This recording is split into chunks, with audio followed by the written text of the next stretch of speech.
안녕. 오늘 어떤 하루 보냈어요? 친구들 보고 싶어서 왔어요. 저녁은 잘 먹었어요? 전 그냥 참치랑 야채 볶아가지고 비빔밥 먹었어요. 뭔가 혼자 있을 때 저 그냥 비빔밥을 좋아하기도 하고 그냥 비빔밥이 되게 간편한 것 같아요. 그래서 참치 넣고 아니면 계란 후라이나 이런 거 해가지고 참기름 넣고 해서 비벼 먹으면 그게 간편한 것 같아요. 막 혼자 있으면 이것저것 차려 먹기 귀찮잖아요. 그럴 때 밥은 먹어야겠고 또 안 먹으면 살 빠지잖아요. 그러니까 그래서 아무튼 친구들도 친구들이 좋아하는 거 먹었을 거라고 생각하고 또 책 읽어드릴게요.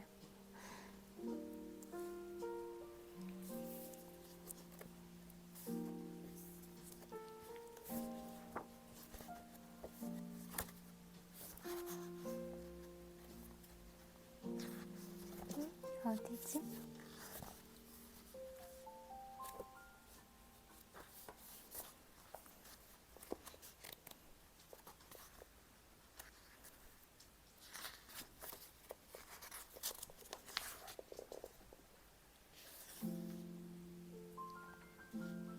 여긴가 보다. 무감각한 죄수도 분노할 때가 있다. 한 번은 화씨 2도나 되는 날씨에 숲으로 가서 얼어붙은 땅을 파야 했던 적도 있었다. 땅 밑에 수도관을 받기 위해서였다. 그때 나는 육체적으로 쇠약해져 있었다. 마침 저쪽에서 통통하고 혈색이 좋은 감독관이 다가왔다. 그 얼굴이 정말로 생돼지를 아이고 돼지 머리를 연상시켰다. 나는 그가 이 혹독한 날씨에 아주 따뜻한 장갑을 끼고 있는 것을 보았다. 그는 아무 말도 하지 않고 나를 잠시 쳐다보았다.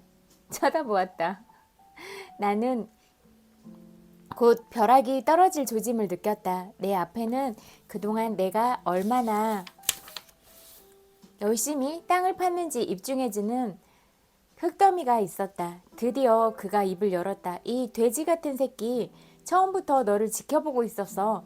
일을 어떻게 하는지 가르쳐주지. 내 이빨로 더러운 쓰레기 더미를 팔 때까지 한번 기다려봐. 그러면 너는 짐승처럼 죽을 거야.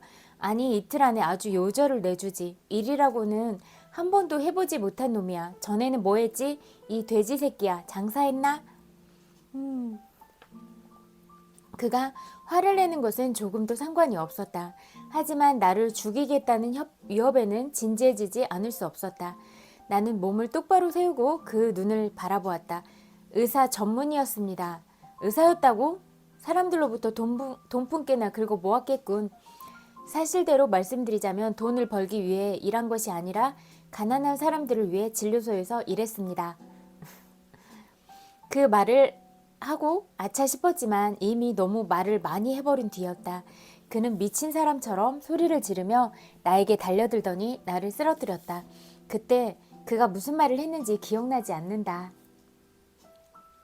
내가 여기서 이런 시시콜콜한 이야기를 끄집어내는 것은 아무리 감정이 무뎌진 수감자라고 할지라도 분노를 느끼는 순간이 있다는 것을 말하기 위해서이다.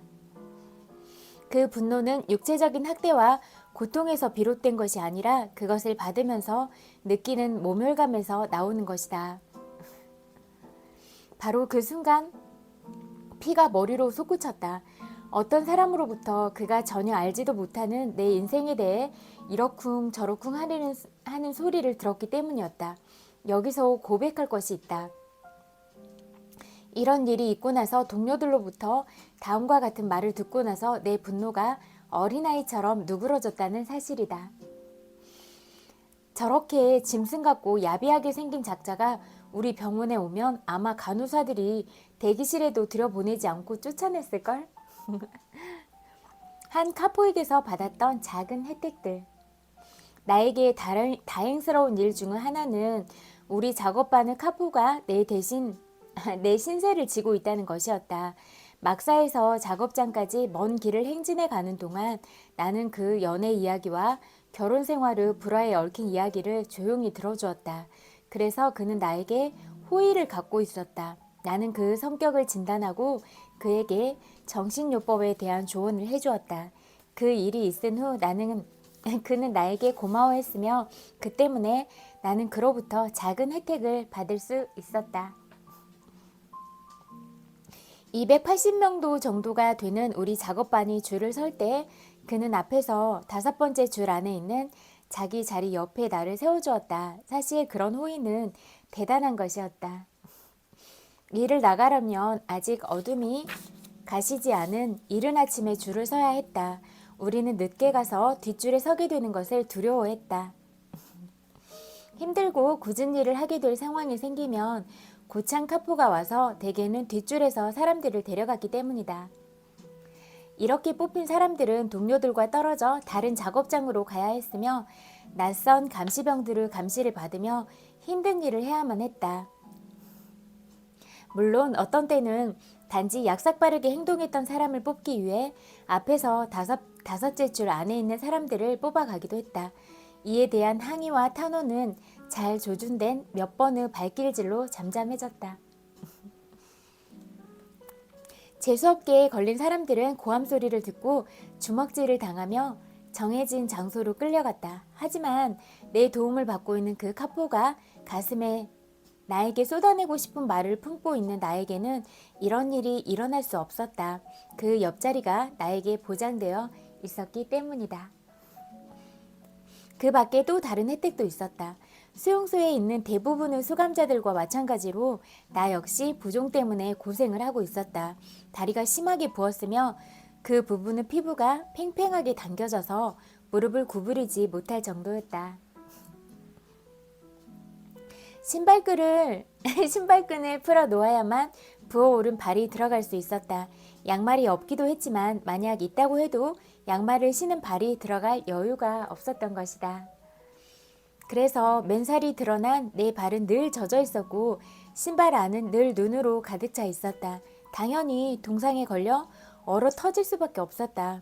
걸음을 옮길 때마다 살을 찢는 듯한 통증이 느껴졌다. 눈 덮인 길을 행진하는 동안 신발 위로 얼음이 얼어버렸다. 사람들이 계속해서 미끄러졌고 따라가던 사람들이 그 위로 엎어졌다. 그러면 행진이 일시적으로 정지되곤 했다. 하지만 그 상태가 그렇게 오래 지체되지는 않았다. 감시병 중 한 명이 즉각적으로 행동을 취했기 때문이다. 그는 넘어진 사람들이 빨리 일어날 수 있도록 개머리판을 휘둘렀다. 앞줄에 설수록 도중에 행진을 멈춰야 하는 일이 적게 일어났다. 따라서 지체된 시간을 메우기 위해 아픈 발로 뛰어야 할 가능성도 그만큼 줄어들었다. 친애하는 카포 가카우 주치로 임명된 나는 앞줄에 서서 일정한 속도로 행진을 할 수 있는 행운을 누릴 수 있었다. 내가 그를 도와주고 받는 혜택은 이것만이 아니었다. 점심시간이 되어 우리 작업반에서 수프를 나누어 줄 때면 그는 국자를 수프통 밑바닥까지 집어넣어 콩알 몇 개를 내 수프에 넣어주곤 했다. 전직 육군 장교였다는 이 카포는 심지어는 나와 싸웠던 감독에게 가서 내가 일을 아주 잘한다고 속삭이는 용기를 발휘하기도 했다. 그것이 도움이 되지는 않았지만 하여튼 그는 어찌어찌 해서 내 목숨을 구해주었다. 수없이 죽을 고비를 넘기는 가운데 적어도 한 번은 그 도움을 받았다. 감독과 싸웠던 바로 그 다음날 그는 나를 몰래 다른 작업반으로 옮겨주었다. 그러니까 진짜 이런 극한의 상황에서도 내가 누군가한테 베푸는 선행은 이렇게 내 목숨을 살려주는 그런 기회로 다가오기도 하는 것 같아요. 그러니까 늘 우리는 누군가 주변에 있는 사람들한테 따뜻한 사랑을 나누고 그러는 게 중요하다. 이렇게 이야기할 수 있을 것 같아요. 제가 전에도 말씀드린 적 있죠. 미국에서 어떤 큰 식당에서 식당을 하시는 사장님이 그 동네 홈리스들한테 이렇게 정기적으로 밥을 주셨대요. 근데 그 식당에 어느 날 큰 불이 났어요. 그래서 막 걷잡을 수 없을 만큼 불이 났는데 거기 홈리스들이 불을 다 꺼줘서 재산 피해가 없었다고 해요. 그러니까 이게 얼마나 천운이 있었던 거예요. 그러니까 어떤 사고가 일어날지도 모르고 우리가 언젠가 누구한테 베풀었던 그런 마음들이 어떤 기회들을 통해서 우리한테 더 많은 것들을 가져다 줄 수 있는 그런 상황이 오기도 한다. 물론 모든 상황에 대해서 대가를 바라고 하는 건 아닌데 내가 진심으로 이렇게 사심 없이 누군가를 위해서 내 사랑과 마음들을 다 쏟았을 때 그런 마음들은 다 전달이 된다고 믿거든요. 그래서 그런 마음들에 있어서 정말 고마움을 느끼고 사랑을 보게 된다면 그런 마음들을 받은 사람들이 어떤 마음을 주고 싶겠어요. 그거는 당연한 이치인 것 같아요. 뭐 받는 걸 꼭 기대하진 않아도 내가 주는 선한 마음들은 언젠가 나한테 그 배가 되어 올 수도 있다. 이런 부분들에 대해서 친구들한테 이야기하고 싶어요. 그냥 늘 그렇게 다른 누군가한테 줄 수 있는 마음, 그런 여유로움을 가질 수 있는 우리가 되면 좋겠다. 이렇게 생각해요. 감독줄 중에도 우리를 측은하게 여기고 우리의 상황을 개선해 주려고 최대한 노력하는 사람들도 있었다. 적어도 건축 공사장에서는 그랬다. 그러나 그런 사람들조차도 일반 노동자들은 짧은 시간 안에 우리보다 몇 배나 많은 일을 한다고 입버릇처럼 얘기하곤 했다.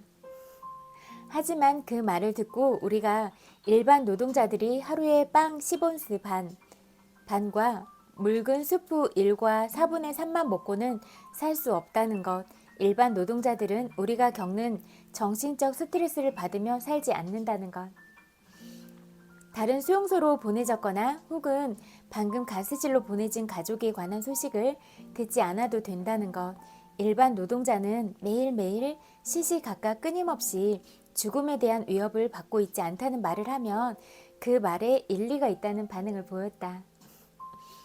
언젠가는 한 마음씨 좋은 감독에게 내가 이런 말을 한 적이 있다. 만약 내가 당신으로부터 도로공사 일을 배운 시간만큼 짧은 시간 안에 당신이 나에게 뇌수술을 하는 방법을 배울 수 있다면 나는 당신을 존경하겠소. 그 말을 듣고 그는 씩 웃었다. 수감자들이 가장 흔하게 꾸는 꿈. 두 번째 단계의 주된 징후인 무감각은 자기를 방어하기 위한 도구라고 할 수 있다. 현실이 불확실하면 오로지 한 가지 과제에 모든 노력과 감정이 모아지게 된다. 즉, 내 자신의 생명과 친구 생명을 보존하겠다는 과제이다. 저녁이 되어 작업장에서 수용소로 돌아올 때 수감자들이 안도 한숨을 쉬면서 자, 이제 또 하루가 지났군 이라고 말하는 것을 자주 듣게 된다. 그와 같은 긴장 상태는 살아남아야 한다는 과제에 끊임없이 집중해야 할 필요성과 결합되어 수감자들의 정신세계를 원시적인 수준으로 끌어내린다. 밖에서 정신분석을 배운 적이 있는 동료 수감자들은 수용소에 있는 사람들이 보이는 퇴행 현상에 대해 자주 이야기하는데 이것은 정신세계가 원시적인 수준으로 퇴보하는 것을 말한다. 그런 그들의 소원과 욕망은 꿈속에서 극명하게 드러났다. 수용소에 갇힌 사람들이 가장 자주 꾸는 꿈이 무엇이었다고 생각하는가? 빵과 케이크와 담배, 그리고 따뜻한 물로 하는 목욕이었다. 봐요. 이렇게 극한의 상황에서는 샤워하는 것조차 행복한 요인이잖아요. 근데 우리는 아주 자유롭게 하고 있는 것들이잖아요. 진짜 우리가 우리보다 못한 사람들도 많다는 걸 늘 인식하고 살아가는 것도 중요한 것 같아요.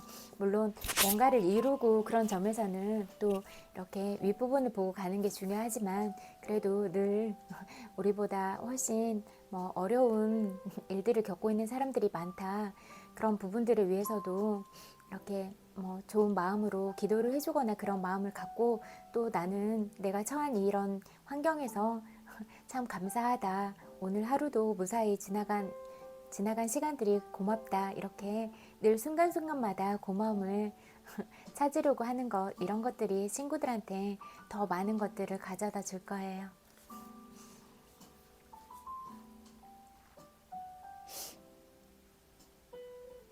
이런 단순한 욕구를 충족시키지 못하는 상황이 꿈속에서나마 소원을 이루도록 만드는 것이다. 그런 꿈들이 조금이라도 도움이 되는가 하는 것은 별개의 문제다. 하지만 꿈을 꾼 사람들은 꿈에서 깬 다음 수용소 생활이라는 현실로 돌아오고 꿈속의 환상과 현실이 엄청나게 다르다는 것을 뼈저리게 느껴야만 했다. 나는 동료가 괴로워하는 소리를 듣고 잠에서 깼던 어느 날 밤의 일을 결코 잊을 수 없다. 잠을 자면서 몸부림을 치는 것이 악몽을 꾸고 있는 것이 분명했다. 평소에도 악몽이나 황홀경에 시달리는 사람을 특히 딱하게 생각하고 있던 나는 그 불쌍한 사람을 깨우려고 했다. 그러다 갑자기 내가 무슨 짓을 하려고 했지? 놀라면서 그를 흔들어 깨우려는 손을 거두어 들였다. 그 순간 나는 꿈을 꾸지 않는다는 것은 비록 나쁜 꿈일지라도 우리를 둘러싸고 있는 수용소의 현실만큼이나 끔찍한 것이라는 사실을 깨달았던 것이다. 그러한 끔찍한 곳으로 그를 다시 불러들이려고 했다니. 먹는 것에 대한 원초적 욕구. 심한 영양실조로 고생하고 있었기 때문에 사람들의 정신이 온통 먹고 싶다는 본능에 집중되는 것은 너무나 당연한 일이었다. 대다수 수감자들이 어쩌다 서로 가까이에서 일을 하게 되면 감시가 소홀한 틈을 타서 무엇을 하는지 아는가? 당장 먹는 얘기를 꺼낸다. 배수구에서 일하던 친구가 옆에 있는 친구에게 좋아하는 음식이 무엇이냐고 묻는다. 그리고 서로 조리법을 교환한다. 머지않은 장래에 여기에서 풀려나 집으로 돌아가는 날. 다시 만나게 되는 그날을 식단을 짠다. 그날을 위해 식단을 짠다. 그러면서 먹는 것에 대한 얘기를 하고 또 한다. 아주 자세하게 그 모양을 머릿속에서 그려가면서 이런 대화는 감시병이 온다는 경고가 마지막 사람에게 전달될 때까지 계속된다. 하지만 나는 이렇게 먹는 것에 대해 이야기를 나누는 것이 위험하다고 생각했다. 이제 간신히 우리 몸이 적은 양의 음식과 낮은 칼로리에 적응하게 되었는데 맛있는 음식에 대해 그렇게 자세하고 생생하게 묘사해서 내장기관에 자극을 주면 나쁜 결과가 생기지 않을까 하는 염려를 했던 것이다. 먹는 이야기가 당장은 마음의 위안을 줄지 몰라도 생리적으로는 위험을 수반한 환상에 불과할 뿐이다. 수용소 생활이 후반부에 접어들었을 때 우리는 하루에 한 번 아주 묽은 수프 전처럼 작은 양의 빵을 배급받았다. 그러다가 가끔 특별 배급이라는 것을 받을 때도 있었다. 마가린 0.75온스, 보잘것없는 크기의 소시지, 작은 치즈 조각, 가공 벌꿀 조금, 묽은 잼 한 숟가락 등 그때마다 달랐다. 이런 식단은 열량이 절대적으로 부족한 것이었다. 허름한 옷을 입고 추위에 떨면서 맨손으로 중노동을 하는 우리의 상황을 고려해 본다면 말이다. 특별 간호를 받아야 하기 때문에 작업장으로 가지 않고 임시 막사에 남아있는 사람에게 주는 음식은 더 형편없었다. 마지막 남아있던 피하 지방층이 사라지고 몸이 해골에 가죽과 넉마를 씌워놓은 것 같이 되었을 때 우리는 우리의 몸이 자기 자신을 먹어치우기 시작했다는 것을 느낄 수 있었다. 내장기관이 자체의 단백질을 소화시키고 몸에서 근육이 사라졌다. 그러자 저항력이 없어졌다. 같은 막사에 있던 사람들이 하나 둘씩 죽어나갔다. 우리는 모두 다음에는 누가 죽을지 그리고 자기 자신은 언제 죽을 것인지 아주 정확하게 알고 있었다. 그동안의 경험을 토대로 어떤 징후가 보이면 어떤 일이 일어날 것인지를 정확하게 예측할 수 있었던 것이다. 저 사람은 오래 못 갈 것 같아. 다음 차례는 저 사람이군. 우리는 이렇게 수군거렸다. 매일 저녁 몸에 있는 이를 잡으면서 우리는 자신의 알몸을 바라보았다. 그리고 모두 같은 생각을 했다. 여기 있는 이 몸뚱이 이제 정말로 송장이 되었구나. 나는 무엇일까? 나는 인간 살덩이를 모아놓은 거대한 무리의 한 부분에 지나지 않는다.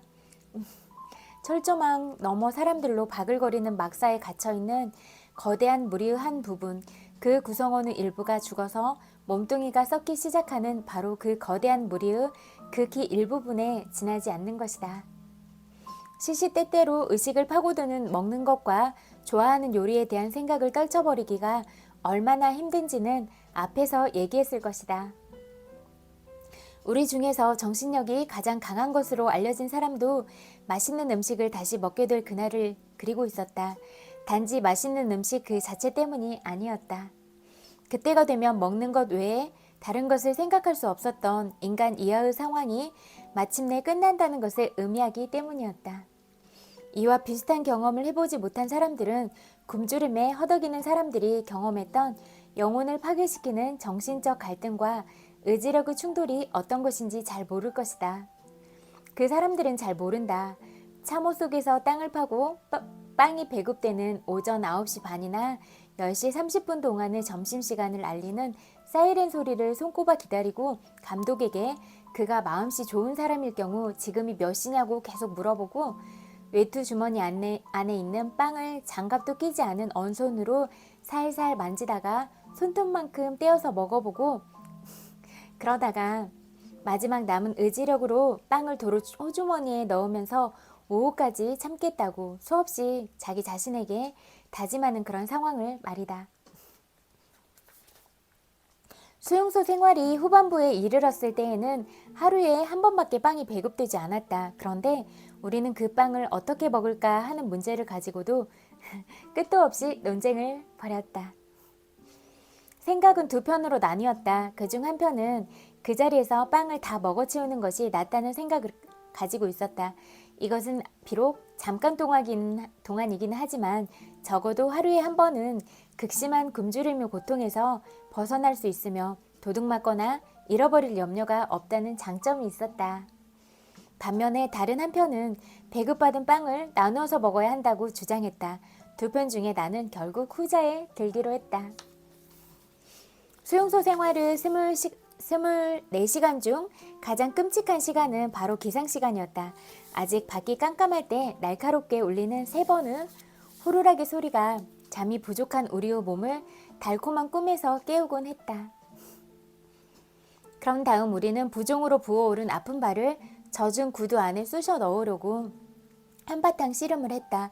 그럴 때면 을의 신발끈으로 쓰던 철사가 끊어지는 것 같은 사소한 문제가 발생했으며 그 때문에 여기저기서 끙끙대거나 투덜거리는 소리가 들리곤 했다. 어느 날 아침에는 평소 꽤 용감하고 의연한 것으로 알려진 한 친구가 어린아이처럼 엉엉 우는 것을 보았다. 신발이 그가 신기에는 너무 작아 할 수 없이 맨발로 눈 위를 걸어 작업장까지 가야 하는 처지가 되었기 때문이다. 하지만 동료가 슬퍼하고 있는 바로 그 순간에도 나는 다른 신나는 일에 정신이 팔려 있었다. 호주머니에서 작은 빵 조각을 꺼내서 그것을 개걸스럽게 먹느라 정신이 없었던 것이다. 영양실조가 수감자들의 정신을 먹는 것에만 집중시키는 현상만 초래했던 것은 아니다. 수감자들에게 성욕이 없었던 원인도 아마 이것으로 설명될 수 있을 것이다. 물론 초기의 충격이 성욕을 감퇴시켰을 수도 있다. 그러나 그 이후에도 모든 남자 수용소에서 공통적으로 나타났던 이 현상을 설명할 수 있는 유일한 근거는 영양실조밖에 없다. 남자들만 있는 다른 집단 예를 들어 군대와는 대조적으로 수용소에서는 성도착자를 찾아볼 수 없었다. 꿈에서도 섹스를 하는 것 같지 않았다. 꿈에서는 평소에 풀지 못했던 욕구나 불분명한 감정이 정확하게 나타나는 법인데도 말이다. 여기까지 읽을게요.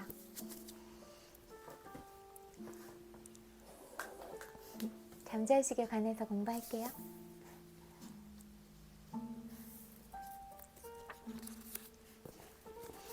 침묵 속에서 부의 근원을 발견하다. 침묵이란 마음속에서 안식을 취하는 것이다. 잠을 자면 고단한 몸의 피로가 풀리고 활력이 생기는 것과 같다. 미국의 시인 렐프홀드 에머슨은 신들의 속삭임을 듣기 위해 침묵합시다 라고 말했다. 침묵이란 잠재의식의 무한한 지성이 반드시 해답을 보여주리라는 것을 믿으면서 감각을 통해 외부 세계를 인식하는 것을 멈추고 나의 이상과 목표에 주의를 집중하는 행위이다. 영국의 소설가 로버트 루이스 스티븐슨은 침묵을 규칙적이고 체계적으로 수련했다. 그는 잠들기 전 조용한 상태에서 잠재의식에 구체적인 지시를 내리는 습관을 들였다. 주변 세계에 두던 관심을 잠재의식의 지혜와 힘으로 돌린 후 잠재의식에 자는 동안 이야기를 전개해달라고 부탁했다. 경제적인 상황이 안 좋을 때는 잠재의식에 다음과 같은 생명을 내렸다. 시장성과 수익성을 겸비한 흥미진진한 소설 줄거리를 주세요. 잠재의식이 얼마나 훌륭한 응답을 주었는지 스티븐슨이 말했다. 잠재의식의 지성과 힘이 줄거리를 조각조각 들려줍니다. 이 이야기가 어디로 흘러가는지는 모르지만 조각난 이야기들은 자연스럽게 이어집니다. 그래서 잠에서 깨어나 쓴 글과 이야기를 제 것이라고 말할 수 없습니다. 잠재의식이 자는 동안 써놓은 이야기를 제 손으로 옮기는 것 뿐이니까요. 그러니까 친구들의 잠재의식도 엄청 무한하다고 했잖아요. 그러니까 늘 이런 잠재의식을 활용하는 방법에 대해서 늘 생각하고 이런 것들을 활용하면 참 좋겠다. 침묵 속에서 문제를 해결하다. 한 남성이 씁쓸해하며 하소연했다. 노동조합에 가입하지 않아서 일자리를 구하지 못했다는 것이다. 하지만 그는 노조에 가입할 돈이 없었다. 아들을 대학에 보내고 새 집을 장만하고 싶었지만 현실은 호락호락하지 않았다. 하루하루가 버겁네요. 나는 그에게 자신의 진정한 목소리에 귀를 기울여야 한다고 말했다. 그는 사무로 부정적인 측면만 바라보고 있었다. 밤이 되자 그는 마음을 가라앉히고 관심을 집중하면서 다음과 같이 확언했다. 무한한 지성은 내가 행복하고 번영하며 나를 표현할 수 있도록 문을 열어줍니다. 아들을 대학에 보낼 방도를 마련해 줍니다. 부가 눈사태처럼 쏟아집니다. 며칠이 지나고 그는 전 직장의 상사를 만났다. 그는 높은 월급을 줄 테니 자신의 공장에서 일하는 게 어떻겠느냐고 제안했다. 그러고는 공장 근처에 있는 집을 그에게 넘겼다. 연봉이 오르자 그 돈으로 아들을 대학에 보낼 수 있었다. 밤의 고요 속에서 묵상하다 보니 마음속 깊은 곳에서 해답이 나온 것이다. 침묵 속의 실험. 자주 가는 양복점 주인의 이야기다. 그는 딸이 한 재미있는 비즈니스 실험에 관해 이야기했다. 딸은 뉴욕에서 열리는 패션쇼에 모델로 설 예정이었다. 오늘 패션쇼에서 아주 아름다운 8,000달러짜리 모피코트를 봤어요.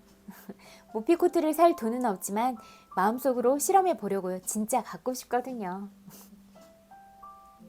아버지는 딸에게 코트를 입고 있는 자신의 모습을 상상하고 아름다운 모피를 손으로 쓸어보며 그 감촉을 느껴보라고 했다. 딸은 마음속으로 코트를 입는 연습을 했다. 마치 아이가 인형을 귀여워하듯 코트를 손으로 쓰다듬었다. 계속해서 머릿속으로 코트를 입는 상상을 하면서 결국 내 것이 된 기쁨을 느꼈다. 매일 밤 그 여성은 침묵 속에서 상상 속의 코트를 입고 코트를 가졌다는 사실에 행복해했다. 그로부터 한 달이 흘렀고 아무 일도 일어나지 않았다. 코트를 입은 느낌을 상상하는 것을 계속했다. 마음속 정신 드라마의 소편은 결국 일요일 오전에 열린 내 강의를 들은 후에 펼쳐졌다. 어떤 남성이 실수로 딸의 발을 밟은 것이다. 그는 거듭 사과하며 어디에 사느냐고 물었고 집까지 차로 태워주겠다고 했다. 딸은 흔쾌히 알았다고 했다. 그렇게 그 남성과 짧은 만남을 이어갔고 그는 아름다운 다이아몬드 반지를 주며 청혼했다. 정말 예쁜 코트를 봤어요. 당신이 입어주면 더욱 빛날 거예요. 약혼자가 사주고 싶다던 코트는 그녀가 한 달 전부터 갖고 싶던 그것이었다. 부잣집 사모님들이 이 코트가 그렇게 예쁘다고 하던데 어떤 이유에서인지 아무도 사가지 않더라고요. 항상 다른 옷을 골랐어요. 가게 점원이 이상하다는 듯 말했다. 놀라운 결과를 얻는 방법. 감각의 문을 닫으면 외부 세계의 감각적 인식에 주의를 뺏기지 않는다. 그럴 때 내 안의 무한한 지성을 조용히 느끼며 부르면 마음속 무한한 지성이 응답할 것이다. 우리는 물을 마시러 샘이나 오물에 갈 때 양동이나 큰 그릇을 가지고 가서 물을 받는다. 마찬가지로 무한자와 조화를 이룰 때 나의 수용적인 마음 그릇은 무한한 치유력으로 채워진다. 이제 때때로 침묵 시간을 가지면서 마음을 재정비하자. 침묵 속에서 감각적인 오감의 주의를 끄고 사랑으로 영혼을 채우면 내 안의 무한한 지성과 교감할 수 있다.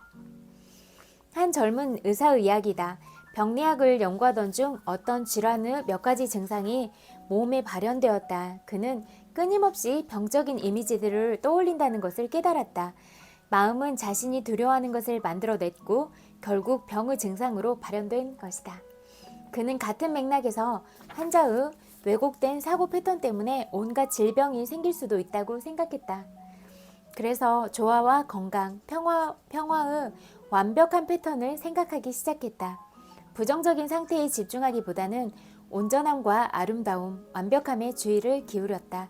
그러자 모든 질병에 대항하는 면역력이 생겨났다. 그는 이제 아주 행복한 삶을 살고 있다. 격리병동에서 병든 환자를 돌보지만 어떠한 병도 옮지 않았다. 어떤 유명한 공학자이자 우주과학자는 문제에 직면했을 때 연구실에 혼자 앉아서 다음과 같은 확언을 곰곰이 되는다고 한다. 나는 해답을 찾는 중입니다. 나는 해답을 압니다. 지금 이 순간 해답이 드러납니다. 그는 한 번도 빠짐없이 응답을 받았다고 했다. 뇌리를 스쳐가는 직관적인 깨달음일 때도 있었고 필요한 아이디어를 얻기도 했다. 머릿속에 떠오르는 그래프일 수도 있었다. 모두 완벽한 해답이었다. 그는 자신이 쓰는 기법을 침묵의 해결책이라고 부른다.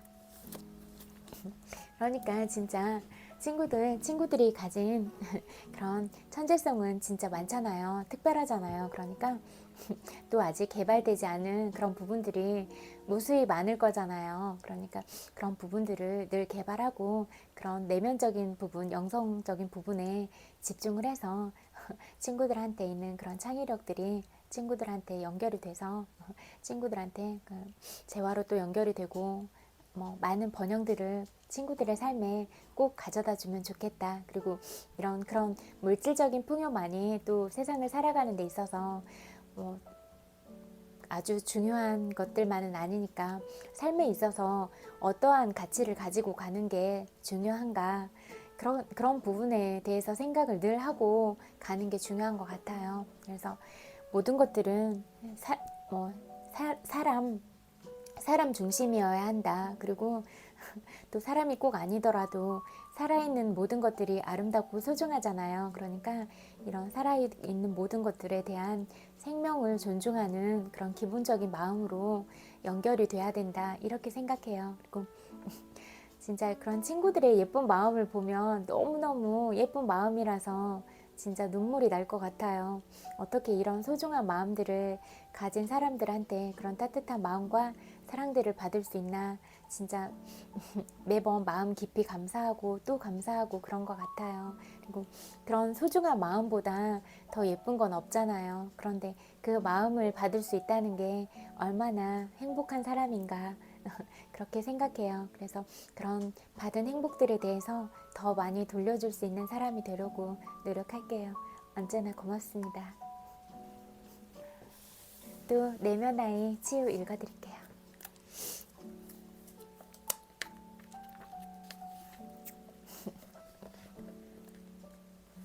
신체적 학대. 신체적 학대는 또한 정신적이며 영적인 상처를 남긴다. 매를 맞거나 목을 찌르거나 비트는 것과 같은 신체적 학대를 받은 아이는 자신만을 고문할 수 있는 무기를 만들어야 한다고 믿는다. 그러니까 뭔가 이렇게 상처를 받거나 하면 그런 부분을 또 다른 사람들한테 자기도 모르는 사이에 행하게 될 때가 있는 것 같아요. 그러니까 어릴 때부터 이런 부분은 참 중요한 것 같아요.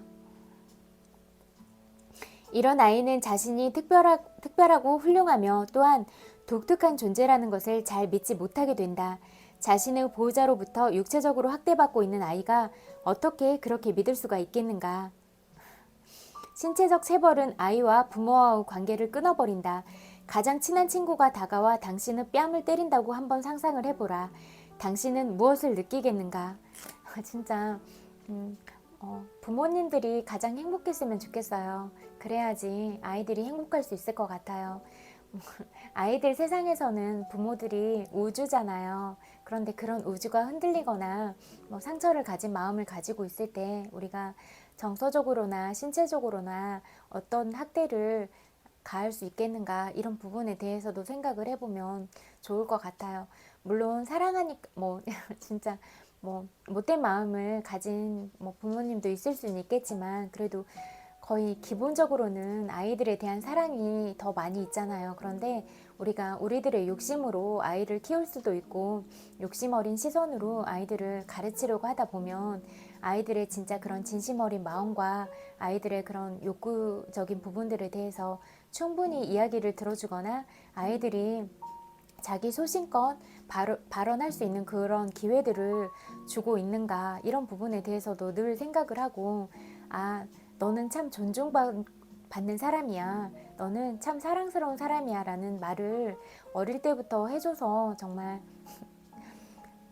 자기 스스로 자기를 존중하는 마음이 있는 아이로 키우는 것, 이게 가장 중요한 것 같아요. 이런 아이들이 자기 스스로 목소리를 낼 수도 있고 또 그렇게 자기만의 행복들을 찾아가면서 살아갈 수가 있는 것 같기도 하고, 또 살아가는 나날 중에서 힘든 일을 겪기도 하잖아요. 알 수가 없으니까 그런 관계적인 부분이나 상황들 속에서. 그런데 그런 상황에서도 힘을 잃지 않고 마음의 중심을 잘 잡고 갈 수 있는 건 존중받고 사랑받은 아이가 그렇게 할 수 있다. 그러니까 늘 애들한테 존중과 사랑을 주는 게 중요하다. 이렇게 생각해요.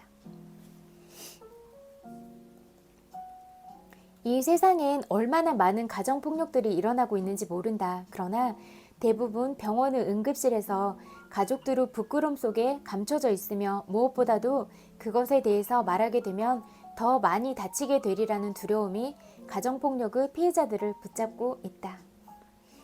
여성과 아이들에 대한 신체적인 학대는 아주 오래된 널리 퍼진 관습이다. 우리 또한 아직도 신체적으로 벌을 주어야 한다고 믿고 있다.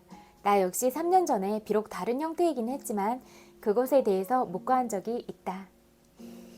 체벌이나 신체적 처벌은 지속적인 부작용이 없다는 주장은 사실상 근거가 없다. 엉덩이를 맞을 때, 뺨을 맞을 때 또는 협박받을 때 아이가 자기가 중요한 존재라는 걸 믿을 수 있다는 건 단지 왜곡된 인식 속에서나 가능하다. 무엇보다도 폭행을 보고 자란 아이들은 모두 폭행의 희생자가 된다. 내 친구 마샤를 떠올릴 때마다 나는 몸에서 신체적 반응이 느껴지곤 한다. 초등학교 때 한 수녀가 그 뺨을 적어도 12번 이상 때리는 것을 나는 보았다. 물론 그녀는 흥분했었다. 마샬은 거친 아이였고 확실히 그에게는 지도가 필요했다. 그 아버지는 폭력적인 알코올 중독자였고 종종 그를 때렸다. 그러나 내가 생생하게 기억하는 것은 그 수녀가 때릴 때마다 난 주춤거리며 겁에 질려 꼼짝도 못한 채 거기에 주저앉아 버렸고, 이런 일이 언젠가는 내게도 생길 거라는 끔찍한 생각에 사로잡히고 했다는 것이다. 신체적 체벌을 허용하는 학교에서는 교사가 자제력을 잃어버렸을 때 이런 학대적인 방식이 나타날 위험을 안고 있다. 30년 후 마샬이 내게 전화를 걸어 도와달라고 하던 그날을 잊을 수가 없다. 그는 알코올 중독에 빠져 VA 병원에 갇혀 감시를 받고 있는 상황이었다. 특별함과 그 무엇과도 바꿀 수 없는 그런 독특함을 가지고 이 세상에 태어났던 그 아름다운 아이는 대체 어디에 있단 말인가. 그냥 생각해 볼 문제잖아요. 정서적 학대, 이 부분도 중요한 것 같아요. 정서적 학대 또한 정신적인 상처를 가한다. 아이들에게 소리 지르고 고함치는 것은 그들의 가치를 떨어뜨리는 것이다. 아이에게 바보, 멍청이, 미친 것, 개자식 등등의 욕을 하는 부모가 있다면 그 말 한마디 한마디가 아이에게 끔찍한 상처를 가하는 것이다. 정서적 학대는 또한 엄격함, 완벽주의, 통제의 형태로도 나타난다. 완벽주의는 아이에게는 아주 해로운 깊은 수치심을 준다. 그 아이는 커서 자기가 무엇을 하든 유능하지 못하다는 생각을 하게 된다. 수치심에 근거한 모든 가정들은 규칙을 조종하기 위해 완벽주의, 통제, 비난을 사용한다. 말하고 행동하고 느끼고 생각하는 게 허용되지 않는다. 넌 느껴지는 대로 느껴서는 안 돼. 내 생각은 옳지 않아. 너의 희망사항은 바보 같아. 결국 아이는 계속해서 쓸모없고 결점투성이인 자신을 발견하게 된다. 학원폭력. 수치심 중독은 학교에 들어갔을 때도 계속된다. 학교에 들어가자마자 바로 판정받게 되고 점수가 매겨진다. 괜찮아지기 위해선 경쟁을 해야 한다. 아이들은 칠판 앞에서 공개적으로 창피를 당한다. 점수 그 자체가 부끄러움이 될 수 있다. 최근에 나는 학교에 들어간 첫날 그린 그림에서 낙제 점수를 받은 내 어린 친구를 달래줘야 했다. 학교에서 집단적으로 창피를 주는 것이 허락되어 있는 실정이다. 아이들은 아주 잔인하게 다른 아이들을 놀린다. 우는 것은 더 창피한 일이다. 또래 집단이 주는 창피 때문에 학교는 많은 아이들에게 두 배의 속박이 될 수 있다. 부모님과 선생님은 열심히 공부하고 좋은 성적을 받아야 한다고 아이들에게 강요한다. 그러나 그 아이들이 잘 해냈을 때 역시 또래의 다른 아이들에게 놀림감이 되곤 한다. 학교에서 아이들은 인종적 배경과 사회, 경제적 지위에 대해서도 알아가기 시작한다. 한 유태인 친구는 자신이 유태인이기 때문에 당한 끔찍한 상처에 대해 이야기해 준 적이 있다. 많은 흑인 학생들은 학교에 가면 제대로 말을 할 줄 모른다고 창피를 당한다. 내가 텍사스에 있는 학교에 다녔을 땐 멕시코 아이들은 학교에서 그대로 모국어로 이야기한다고 벌을 쏘곤 했다. 나는 우리 집에 차가 없어 학교를 걸어 다니거나 버스를 타는 게 창피했던 기억이 난다. 더 최악의 상황은 내가 다녔던 학교 대부분 학생들이 부유층이었다는 사실이었다. 학령기의 아이들은 사회적 지위에 대해서 아주 빨리 배우게 된다. 그러니까 뭐 이렇게 우리가 뭐 어른으로서 아이들한테 어떤 마음가짐과 그런 생각들로 아이들을 대해야 되는지 이런 부분들에 대해서도 늘 생각을 해보고 또 우리 스스로도 뭐 그런 내면 아이가 아직 치유되지 않은 부분이 있다면 또 이렇게 공부하는 부분들을 통해서 내 자신의 그런 현재 상황과 그런 감정들을 이렇게 직면하고 직시해서 보면서 이렇게 우리 스스로의 감정 상태를 점검해보는 것이 중요하다 이렇게 생각해요. 그리고 그런 뭐 내가 눈으로 이렇게 점검한 그런 감정이나 상태들은 내가 알게 되면 그때부터 치유가 시작이 된다. 그리고 반드시 그런 감정의 찌꺼기들이 눈 녹듯이 녹아내려져서 마음 안에는 진짜 말랑말랑하게 그런 뭐 감정들만 남아서 진짜 좋은 가치들 그리고 긍정적인 것들만 채워져서 친구들이 모두 행복으로 가는 그런 단계들이 될 것이다. 또 친구들이 걷는 모든 순간들, 발걸음들은 다 행복의 다른 이름들이 될 것이다. 이렇게 믿어요. 그러니까 제가 친구들이 항상 행복해지기를 마음으로 간절히 바라고 또 그런 염원들을 담아서 기도하니까 이런 사랑의 마음들이 친구들 가슴 안에 꼭 닿기를 바래요. 그리고 오늘도 제 이야기 들어주셔서 너무너무 감사해요. 그리고 또 이런저런 생각을 해보게 됐는데 뭐 우리가 뭐 단 하나밖에 없는 명품이라고 얘기했잖아요. 그래서 자기 스스로의 브랜드 가치를 높이려고 항상 노력을 하고 그런 생각이 들더라고요. 뭐 TV를 통해서 뭐 텔레비전 프로그램들이나 드라마나 뭐 여러 가지 예능 프로그램들이나 유튜브나 광고들, 뉴스들 이런 것들을 보면서 느껴지는 바들이 많이 있거든요. 그래서 그런 부분들을 보다가 처음에는 일부러 안 보기도 하고 그랬는데 그런 생각이 들더라고요.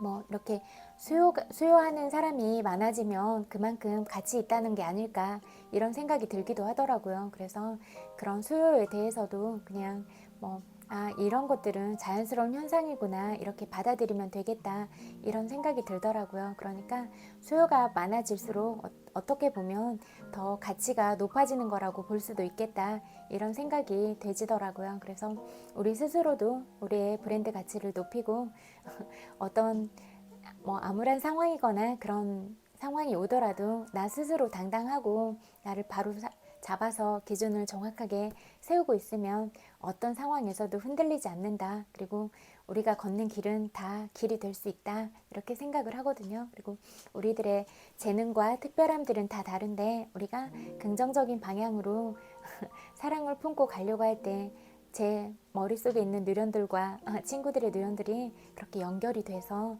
우리들이 또 몸속에 있는 혈관처럼 그렇게 막힘없이 원활한 소통들을 하고 그런 방향으로 가려고 할 때 우리는 나비 효과를 내서 오직 사랑으로만 빛나게 될 거다 이렇게 생각하거든요. 그러니까 우리가 품은 사랑들이 점점 더 확장이 돼서 세계로 연결이 돼서 우리가 나라는 다르더라도 꼭 다 같이 친구가 될 수도 있고 그러잖아요. 그러니까 우리가 나눈 온기들 사랑들이 멀리 멀리 퍼져서 우리가 뭐 마음그릇을 더 크게 키우고 온 세상, 온 우주를 품을 수 있는 사람이 되면 좋겠다 이렇게 생각해요. 그리고 충분히 그런 마음들은 친구들 안에 다 있다.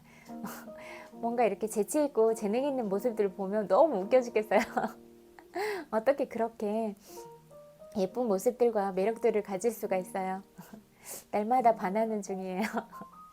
그리고 오늘도 친구들 엄청 많이 보고 싶어서 왔고 또 오늘 친구들이 어떤 하루를 보냈을지라도 토닥토닥 마음으로 안아드릴게요. 고생 많았어요. 그리고 100만 번 볼뽀뽀 보내드릴게요. 엄청 많이 사랑해요. 그리고 오늘도 이제 아직 잘 시간은 아니지만 마무리 잘하고 스스로 고생한 친구 쓰담쓰담도 해주고 안아주기도 하고 그러면서 또 뭔가 위로받고 싶거나 하면 뭐 커다란 인형 같은 거라도 안기도 하고 그러면서 아니면 뭐 따뜻한 차 한 잔 이렇게 해서 우리 몸에 있는 이런 세포들도 따뜻하게 데워주고 그렇게 해서 마음의 안정을 얻고 뭐 긍정적인 마음, 긍정적인 생각하면서 잠들 수 있으면 좋겠어요. 그리고 이게 뭐 피곤하거나 그러면 뭐 따뜻한 물로 샤워를 해주거나 좀 따뜻한 걸 먹어서 몸의 체온을 높여주면 오히려 이렇게 근육들이 긴장이 풀리면서 좀 더 마음이 좀 평화로워진다고 할까? 그런 느낌들이 들더라고요. 그래서 우리의 이런 감각적인 부분들에도 집중을 하면서 우리의 감각을 편하게 해주는 게 또 우리의 마음을 평온하게 해주는 것 같기도 하거든요. 그래서 이렇게 친구들마다 각자 좋아하는 방식을 찾아서 그렇게 나름대로 행복을 느끼면 좋겠다. 그리고 이런 소소한 행복들이 점점 많아져서 빈도가 높아지면 바로바로 행복을 찾을 수 있고 더 많이 웃을 수 있고 더 행복한 순간순간들이 많아질 것이다. 이렇게 생각해요. 그리고 뭐 순간순간들이 하루하루가 되고 또 한 달이 되고 뭐 1년이 되고 이래서 계속 연결이 될 수 있잖아요. 그러니까 늘 행복하고 많이 웃고 그러면 좋을 것 같아요. 사랑해요. 안녕.